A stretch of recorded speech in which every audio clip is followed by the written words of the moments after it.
Hi, welcome to my channel Dr. Sandhya Sharma, Cerebral Palsy Crusader. Well, yesterday we understood what is the definition of cerebral palsy.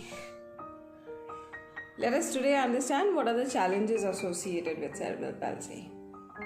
Now, cerebral palsy does not affect only the kids, but it also affects the parents. First, we'll just see what are the challenges that the kids are facing because of cerebral palsy.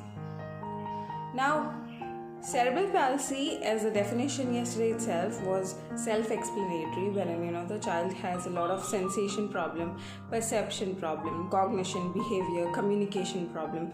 They also develop secondary musculoskeletal problems. So because of these challenges, the child definitely start observing a lot of problem while they want to talk. That is, their communication is challenging to them. Their behavior or their cognition, so supposing if I'm trying to convey something to you, they are not able to understand or grasp the information well or understand things properly. So that is one of the major challenge. The kid is not able to have a proper control over the saliva, so because of which you will observe that there's a lot of drooling, there's a lot of problem when they want to eat or they want to drink water. So there's challenges with eating and drinking. There's challenges like they are having a lot of pain. Now these pain is nothing but because of their secondary musculoskeletal problem. That is they develop contractures or they have spasticity in the muscle. So they are always in a state of they are kept in orthotic devices or devices which will keep their muscles stretched so that we can release the muscle. Now imagine if you have a hamstring stretch, that hamstring stretch which your fitness expert or your therapist would be giving it to you because you have a short hamstring. It is just for like maybe some fraction of seconds, or maybe even if it's for 1 minute, it's really painful, right?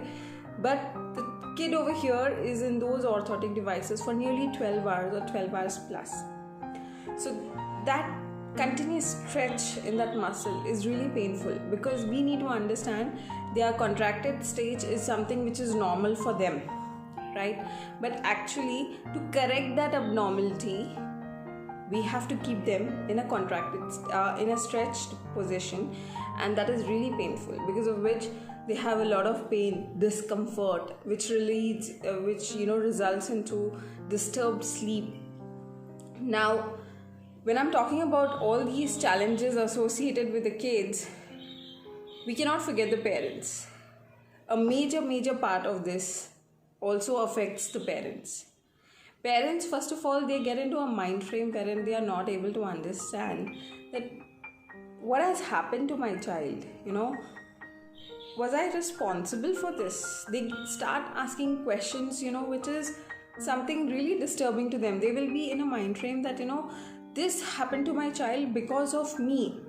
So they start feeling that, they start blaming themselves. And when you really want to cure your child, obviously you gave birth to the child. The child, in being in that pain, you cannot see that, right? Many a time there is frustration that develops into the parents. Now this frustration is purely because when they're trying to communicate to their child, the child is not able to understand, right? So they think that okay, it's all right, it's just waste of time, this is not going to happen ever. So they get into a mind frame of frustration. Mothers especially, they are like burdened with advices from relatives, from friends, from everybody, and those advices are like it's really frustrating for the mothers. The other most important thing, wherein parents are always thriving and they start expecting more of their child, that okay, we need to start doing something to cure them.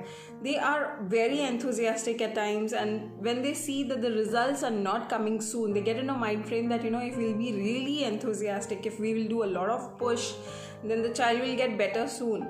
But they are not seeing results soon, so they do not have an acceptance that results will not come soon. We need to have patience. We need to approach in a manner wherein the child gets into a state of mind which is so positive, which is full of passion, which is full of the zeal, the want to get better.